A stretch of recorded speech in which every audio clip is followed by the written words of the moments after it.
안녕하세요, 원장님. 오늘은 지난 7월 27일 발표된 2024년 세법 개정안에 대해 이야기 나눠보려고 합니다. 수많은 안건들이 발표되었지만 저희 닥터지엠이 선별하여 가장 원장님께 실제로 도움이 되는 내용만 따로 정리했습니다. 오늘은 원장님께 적용될 세법 개정안 일부입니다. 본 영상은 요약편이기 때문에 1부와 2부에 걸쳐 핵심 내용 요약을 해드린 후 세법이 확정되었을 때 더 상세한 내용으로 다루겠습니다. 이번에 발표된 내용은 개정세법에 대한 입법 예고입니다. 자칫 확정되었다고 오해하실 수도 있는데요. 실제로는 8월 기획재정부의 확정안 발표, 11월 국회 심해, 그리고 12월 대통령 인가를 거쳐야 합니다.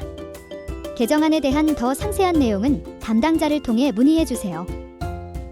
첫 번째 알아볼 내용은 상속세율 인하 및 자녀 공제액 인상입니다. 이번 개정안의 직접적인 혜택은 상속과 증여세율이 크게 인하되었다는 것입니다. 특히 10% 세율 구간이 2억 원 이하로 늘어났고 30억 원 초과 부분의 최고 세율이 50%에서 40%로 조정되어 상속세 증여세의 부담이 크게 완화되었습니다. 그리고 상속세의 자녀 공제 금액이 확대되어 자녀 1인당 공제액은 5천만 원에서 5억 원으로 대폭 상향 조정되었습니다. 많은 분들이 증여세에게도 자녀 공제가 5억으로 적용되는지 질문 주시는데요. 이는 상속세에만 적용이 되고 증여세 공제에게는 해당이 없습니다. 이러한 변화는 원장님께서 가족에게 자산을 물려줄 때 증여세와 상속세 부담을 상당히 줄여주어 자산 계획에 큰 유리함을 제공하게 됩니다. 두 번째 이슈는 최대주주 등 보유주식 할증평가 폐지입니다. 이번 세법 개정안을 통해 최대주주나 최대출자자가 보유한 주식에 대한 할증평가가 폐지되었습니다. 이전에는 최대주주의 주식평가액이 20%를 할증하여 평가되므로 상속이나 증여 시 세금 부담을 늘렸으나 이제는 이 할증이 없어져 세금 부담이 크게 감소될 것으로 보입니다. 실제로 원장님 중 특정 기업의 최대주주로 등재된 분이 계시다면 담당자 통해 상의해 보시기를 권해드립니다. 세 번째 이슈는 양도소득세 2월 과세 적용 대상 자산 확대입니다.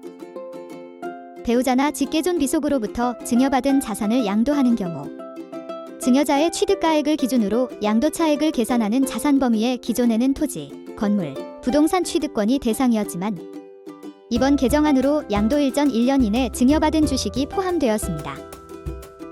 이는 가족 간 조세 회피 목적으로 증여한 경우를 방지하기 위한 세법 개정입니다. 네 번째 이슈는 통합고용세액공제입니다. 기존의 통합고용세액공제 제도에서 공제금액이 획기적으로 커졌습니다.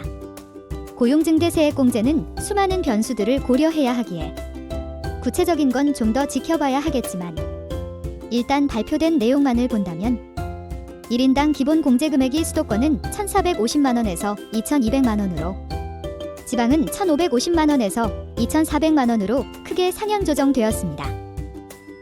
그리고 더 놀라운 것은 사후관리 의무가 폐지되었다고 합니다. 계속 고용인원의 유지, 증가 시 1년의 추가 공제 혜택을 준다고 하는데요. 이러한 내용은 상세한 설명이 필요한 부분이므로 내용이 확정, 정리되게 되면 다시 한번 영상으로 안내해 드리겠습니다. 추가적으로 정규직 전환자와 육아휴직 복귀자에 대한 추가 공제가 제공되어 인력 운영에 더 많은 유연성을 가져올 수 있습니다. 이러한 개정안이 확정되면 원장님께서 인적자원을 더 효율적으로 관리하고 세금을 줄이는 데 큰 도움이 될 것입니다.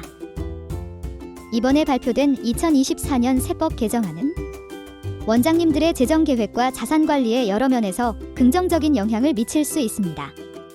세법에 확정된 내용을 기다리면서 이번 개정안을 잘 이해하고 준비하시면 앞으로 더 효율적인 자산관리와 사업 운영이 가능할 것입니다. 담당자와의 소통은 안내해드린 내용을 더 상세히 이해하시는데 도움이 되실 테니 주저 마시고 연락주세요. 구독과 좋아요, 알림 설정을 하시면 닥터지엠의 영상을 가장 빨리 보실 수 있습니다. 원장님께 적용될 세법 개정안 2부 영상에서 또 만나 뵙겠습니다. 감사합니다.